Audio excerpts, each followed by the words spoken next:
Assalamualaikum warahmatullahi wabarakatuh. Saya Dina Noviana. Di sini saya akan menjelaskan mengenai sejarah dan perkembangan media pembelajaran.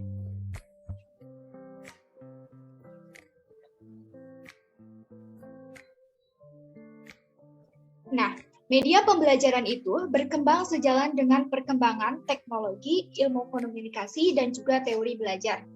Yang pada mulanya, media pembelajaran itu berupa alat bantu visual, misalnya model, objek, dan alat-alat lain yang dapat memberikan pengalaman yang konkret, motivasi belajar, serta mempertinggi daya serap atau retensi belajar siswa.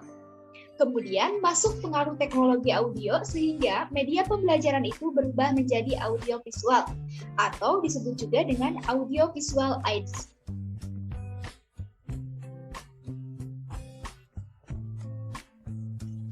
Nah, ini dia perkembangan media pembelajaran dari tahun ke tahun. Diawali dari tahun 1950, yaitu dengan adanya pengaruh dari teori komunikasi. Kemudian berlanjut ke tahun 1960 sampai 1965 dengan adanya pengaruh dari teori tingkah laku.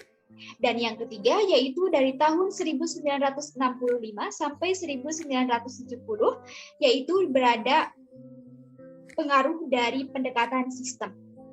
Oke, kita bahas untuk yang pertama. Yang pertama yaitu pada akhir tahun 1950 adanya teori komunikasi yang mulai mempengaruhi penggunaan alat bantu audiovisual yang berguna sebagai penyalur pesan atau informasi belajar. Edgar Dale berpendapat bahwa pengalaman merupakan unsur penting dalam belajar untuk memahami peranan media dalam proses mendapatkan pengalaman belajar bagi siswa. Edgar Dale melukiskannya sebuah kerucut yang kemudian dinamakan dengan kerucut pengalaman Edgar Dale. Kerucut tersebut dikemukakan oleh Edgar untuk memberikan gambaran bahwa pengalaman belajar yang diperoleh oleh siswa dapat melalui proses perbuatan atau pengalaman sendiri. Apa yang siswa itu pelajari, apa yang siswa itu amati, dan yang siswa dengarkan melalui media tertentu dengan proses mendengarkan melalui bahasa. Semakin konkret siswa mempelajari bahan pengajaran, contohnya melalui pengalaman langsung, maka semakin banyak pengalaman yang diperoleh oleh siswa tersebut. Dan sebaliknya, semakin abstrak siswa memperoleh pengalaman, contohnya hanya mengandalkan bahasa verbal, maka semakin sedikit pengalaman yang akan diperoleh oleh siswa tersebut. Pengalaman itu mempunyai 12 tingkatan. Tingkatan yang paling tinggi adalah pengalaman yang paling konkret, sedangkan yang paling rendah adalah yang paling abstrak. Ke-12 tingkatan pengalaman tersebut yaitu yang pertama pengalaman yang diperoleh secara langsung melalui perbuatan atau tingkah laku siswa tersebut secara langsung dengan lingkungan. Kemudian yang kedua, pengalaman yang berasal dari model ataupun tiruan-tiruan ataupun berupa simulasi. Kemudian yang ketiga yaitu pengalaman yang diperoleh melalui permainan, sandiwara boneka, atau permainan peran seperti drama sosial dan sebagainya. Kemudian yang keempat yaitu pengalaman yang berasal dari suatu pertunjukan. Yang kelima yaitu pengalaman yang diperoleh melalui karya wisata. Yang keenam yaitu pengalaman yang diperoleh melalui pameran. Yang ketujuh yaitu pengalaman yang diperoleh melalui televisi pendidikan. Yang kedelapan yaitu pengalaman yang diperoleh melalui gambar ataupun film hidup, biasanya dari video di bioskop juga.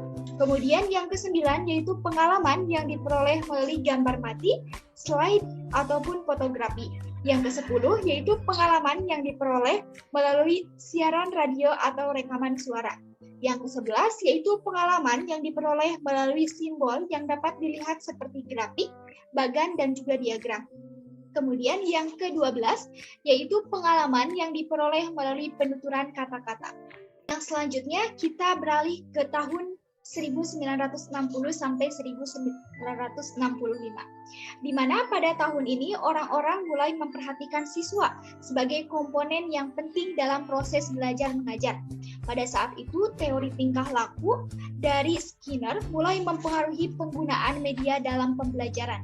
Dalam teorinya, mendidik adalah mengubah tingkah laku siswa. Teori ini membantu dan mendorong diciptakannya media yang dapat mengubah tingkah laku siswa sebagai hasil proses pembelajaran.